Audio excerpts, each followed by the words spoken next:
Asxaabay isku soo noqosho wanaagsan maanta waxaan ku dhex jamcaysanayaa magaalada Muqdisho.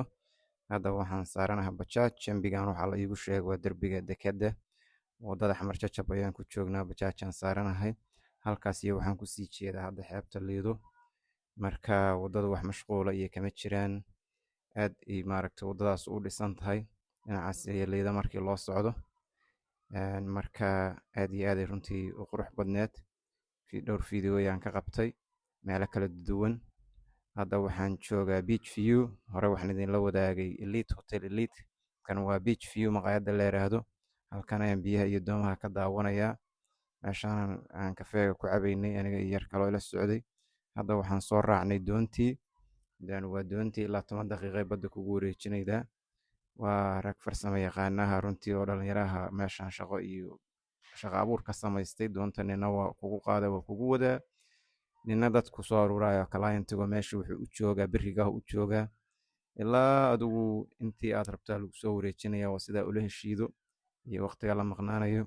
Hadda waxaa sharaxaad yar naga siinaya magaalada Muqdisho Cabdiraxmaan Cali oo dhalinyarada magaalada Muqdisho ka mid ah ciyaal xamarka ah oo na waday oo howlahan oo dhan oo isugu kaya dubariday. Waan ka soo baxaya hadda badda doontii aan ka soo degay kabi banaanka ii yaalaan.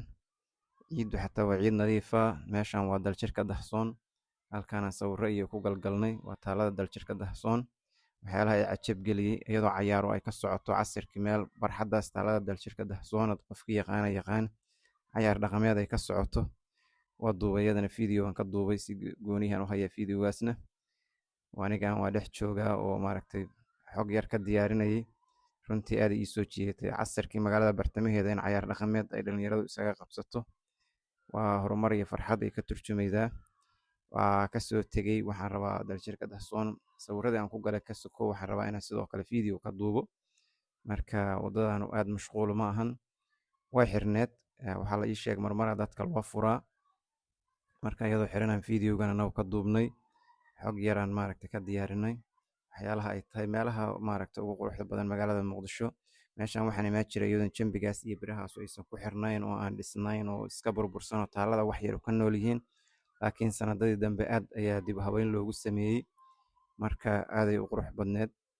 Runtii waa waxyaalo aad ii cajabiyaan ku arko aad quruxda wadada la dhisay geedaha lagu beeray sida taalada si aad loo habeeyay oo shaqo looga qabtay. Aad ay ugu mahadsan yihiin maamuladii iyo dhalinyaradii iyo dadkii ka soo shaqeeyaba. Meeshaan waa Xawataako ayadana sawiraan isaga qaaday kama foga taalada Daljirka Dahsoon. Dhinaca kale halkaan waa Banaadir Mall markaan soo gaarnay mid ka mid ah moolasha magaalada Muqdisho ugu waaweyn. Qaybtiisa ugu sarreeyaan tagaalkan view-gaanan magaalada ka duubaya dhismayaashaas dhaadheer oo magaalada ku soo batay aad u dhaadheer. Hadda mallkaan mid ka mid ah moolasha ugu waaweyn haddana dhismayaashu waa naga sii dhaadheer yihiin. Sidaad arkiidin halkaan warbixin yar ka diyaarinayay oo ka duubayay. View-ga labada dhinacba waa ka qabtay. Jidkaas dheer waa jidkii Soobe. Wadadii Soobe oo ex control noqoydo afgooy xagiisa aadayday. Marka video-ga labada dhinac waa ka duubaya dhinaca kalena view-ga aad u soo galay dhinaca kalena waa ka qabtay. Magaalada iyadoo dhan dhismayaashaas aadka u quruxda badan oo aadka u dhaadheer ka socda. Masha Allah waa ganacsiga ka kala socda, shaqo ka socota, dhismaha aad uga socda. Waa magaalo aad dadkeedu u badan yahay meeshana markii population-keedu badan yahay way fiican tahay. Marka asxaabi halkaas aan video ku soo gabagabeynaya video-gan iyagoo dhammaystiran aan soo geli doona mid walba iskiisu u dhammaystiran yahay. Aad ka daawan doontiin YouTube channel-kayga Dr. Xaashi Network. Sidaad sawirka ka aragtiin YouTube channel-kaygu waa kana Dr. Xaashi Network. Sawirkayga saaran loogadeeduna waa ka kor ka muuqato. Subscribe-ta iyo like-ta iyo inaad sii gudbidin waa xaggeena. barnaamijyada si joogta waxay uga baxaan TikTok marmaray soo galaan laakiin si joogta waxay uga baxaan oo asbuuc kasta xadii waxay ka baxaan YouTube channel-kan aad halkan ka arkaydin. Marka isla socosho wanaagsan.